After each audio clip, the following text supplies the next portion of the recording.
Hello, everybody. Hope you're doing marvelously well. In this episode, we're going to be talking about 6 delay mistakes that we all make.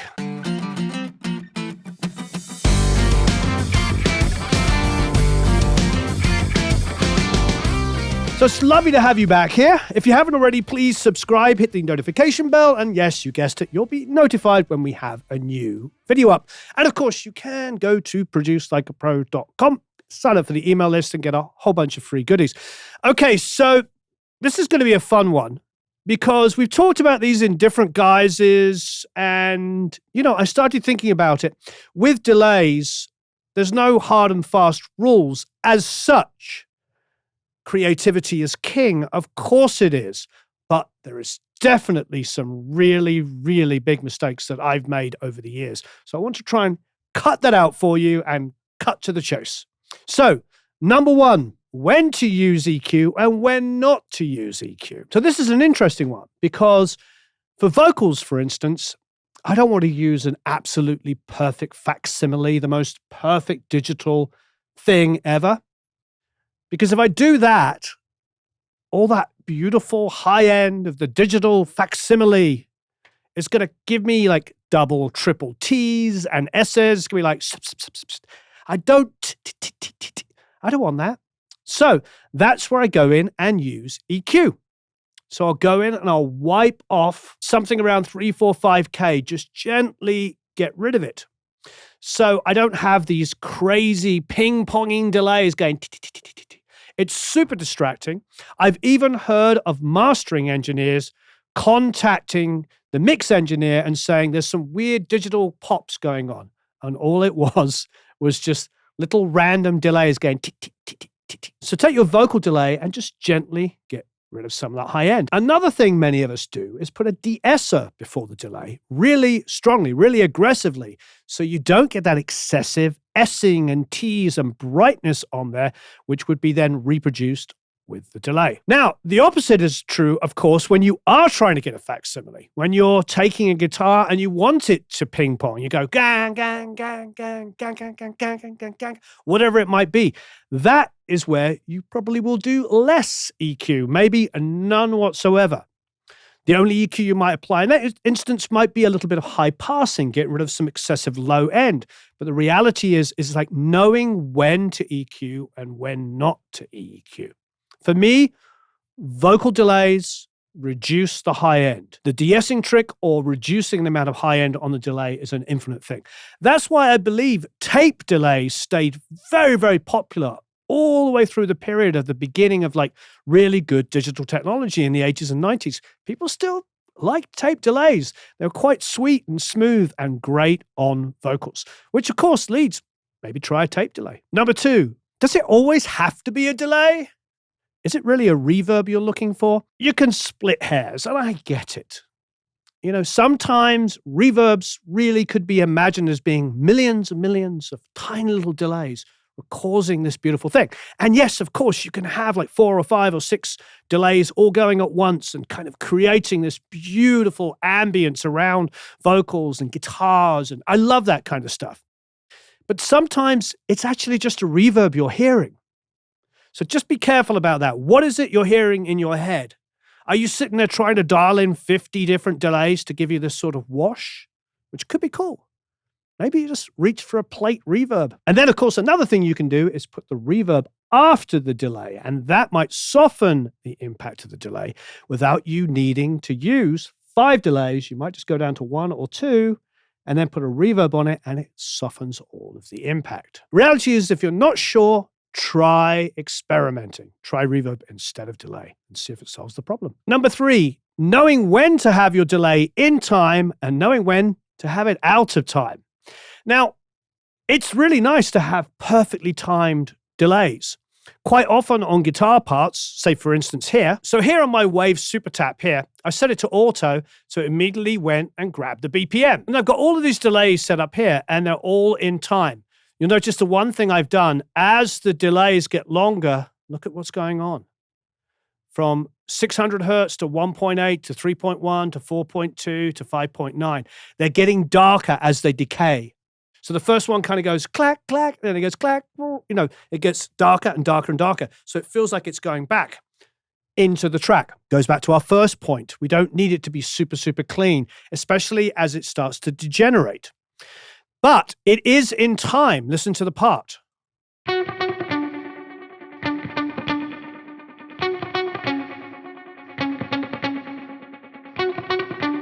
It's in time because I want to use it as a little bit of percussion. It's almost like the guitar becomes a shaker, like it's fitting beautifully in there. Put the two elements together.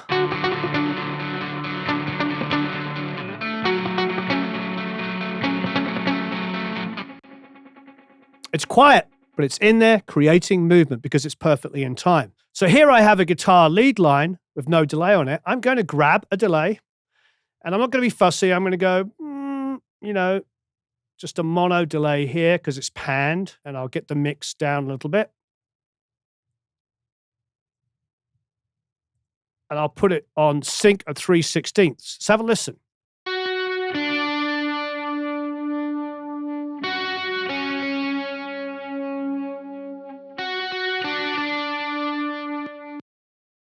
It's actually almost not good being I want it to be sleazier and slinkier. So I'm going to actually drop this and just make it, 120 milliseconds, just guessing. I'm going to turn the feedback up. I'm going to bring the mix up.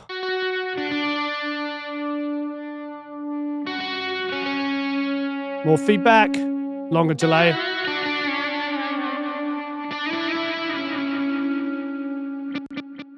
That is not in time with the song, but it gives it a sleaze. So I'm actually doing the opposite. I'm actually picking a delay that's out of time because I'm not trying to make it sound perfect and mechanical. I'm trying to make it lay back and be a little wrong. So knowing when to use a delay that's perfectly in time to enhance rhythm, and knowing when to do the opposite and make it sit back into the track.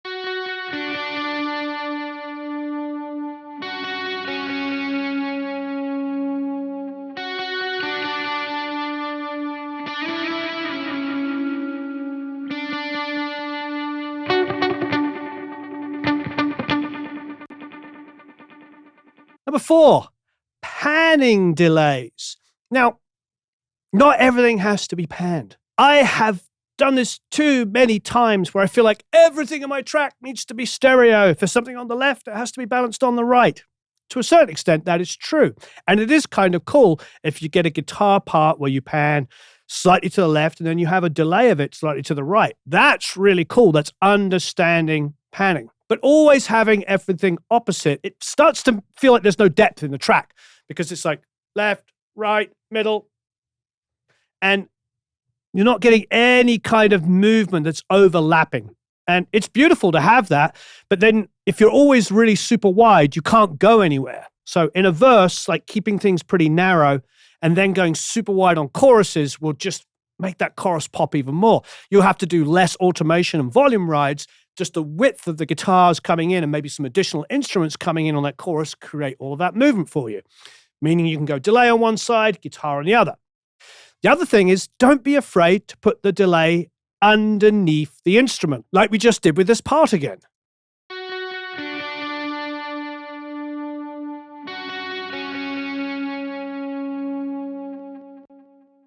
And what's great about that, if we set it in the mix,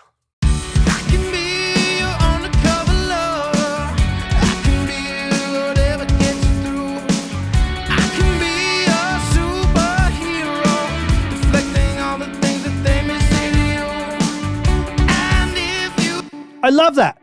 So that guitar is 54% to the right-hand side. And it's just great. It just feels like it's in a place. Now, if I'd put the delay like opposite, which is a cool idea, it would have maybe given us too much information in our verse.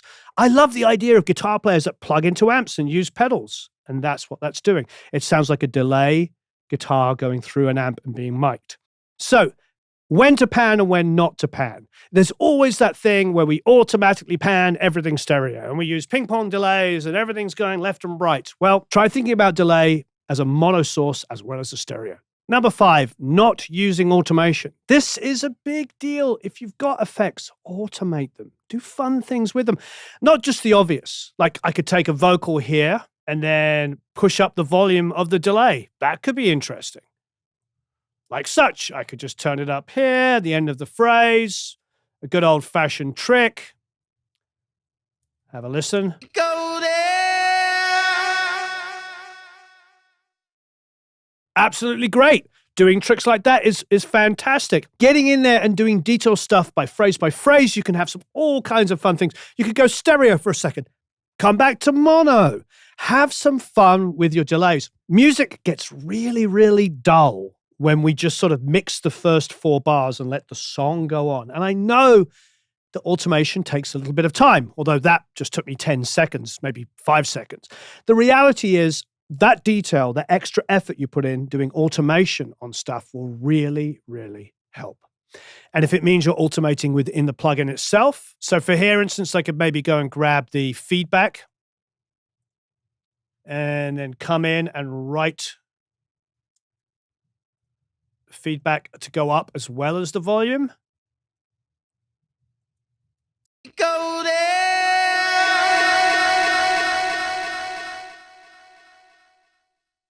So in the track we have go there.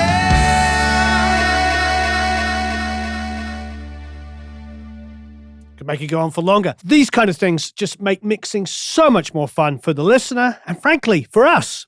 So don't be afraid to use automation. Number 6, last but no means least, not sidechaining. If I'm running lots of delays and lots of reverbs, which I frequently do on mixes, you get into a trouble where you get it where it's audible and it works some of the time.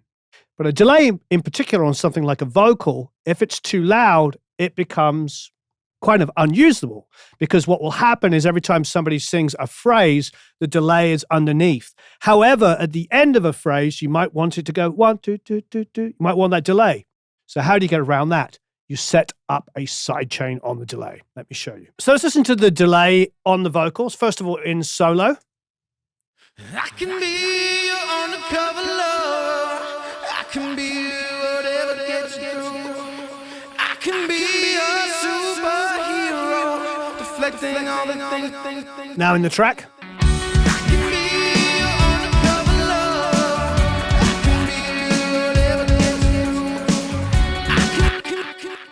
Now, I like hearing the delay between the phrases and maybe even just a touch of it underneath. But let's go and grab a good old-fashioned compressor. Key it off the same input that's going to the delay, because then you know you're sending straight from the vocal.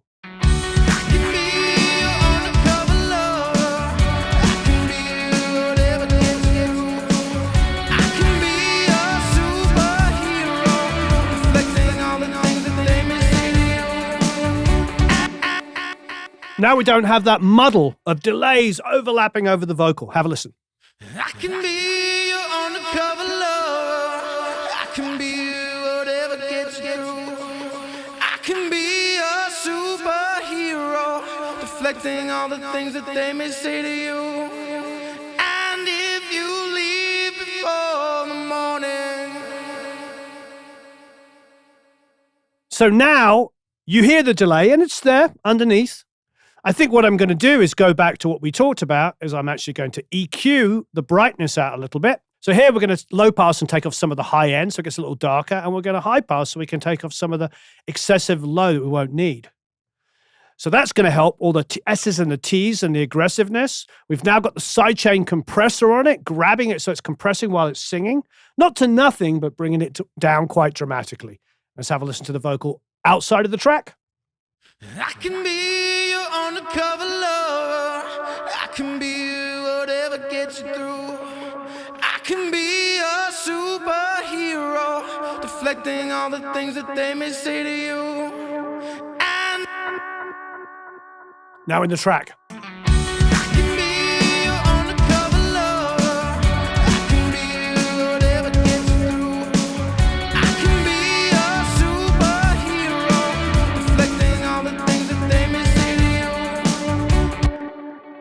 So now all those delays that are being released by the compressor give us this illusion there's actually more delay going on than there really is, because You imagine that the delay's as loud as that underneath the vocal, but you're really just hearing the releases.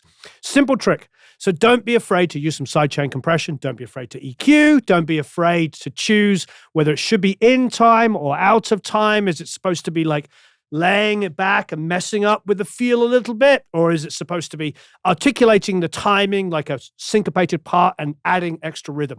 Ask yourself all these questions. And one last thing, I don't know if it's 7 or not. Don't be afraid to distort it. Don't be afraid to trash it out and just give it energy. All right, thank you ever so much for watching. Please leave a bunch of comments and questions below. What kind of delay stuff do you do? What mistakes do you find yourself making all the time? And have a marvelous time recording and mixing. See you all again very soon. So long, farewell, la wiedersehen, au revoir, adios.